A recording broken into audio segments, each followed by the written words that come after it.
Hey, how about I share with you one of the questions that keep me moving every day? It's a very interesting question. You might have heard of it, but it's one of the questions that make me think, really, really think.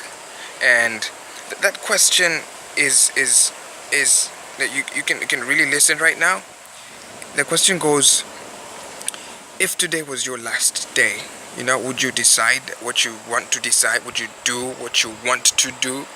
It's a very interesting question because there's a time when what do they say? There's a time when I was trying to know what I'm supposed to do, and I went through a lot of things. But when I came to when I came along this question, it it it, it started triggering the part of my mind that that needs to think and explore.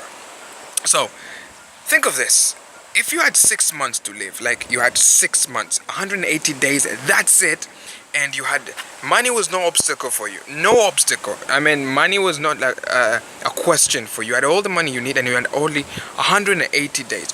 What would you do with your life? What would you do with your life? Would you travel? What would you do with your life? You see, answering this question could really bring some parts of your life that were so childish and they were in your heart and you never thought of them, and by the way, you might have pushed them away, or your dad or your mom or your friends might have just grabbed them off your heart and throw them in the trash. But here, you need to start unbarring those things and start discovering them, because I always like the statement that I hear from Les Brown, one of my favorite speakers.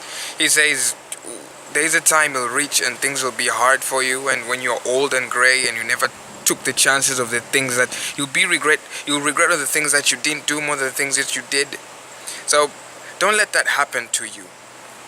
And yeah, don't let that happen to you. You need to really, really search your heart. And I remember one of the Bible stories. I love Joseph. I mean, Joseph, was reading about Joseph. I mean, I love the Bible stories, and the scriptures. To me, is amazing. So here Joseph goes to this place.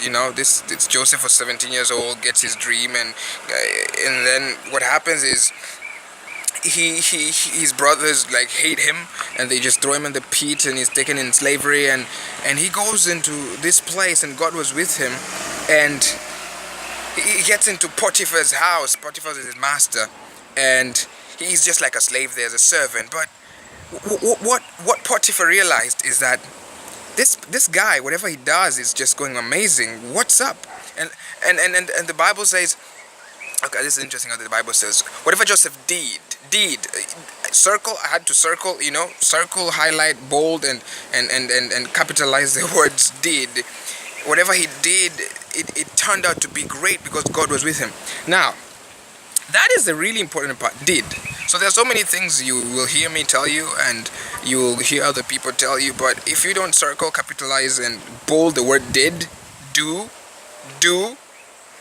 you might hear this and say, no, I won't take a sheet of paper and think.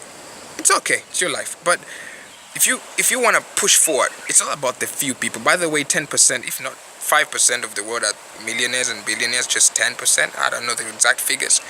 But if you want to get ahead of the curve, not for the money, but for the change, for the doing, for the, for that hardcore life, and say, I am productive, you really need to start working. Thank you.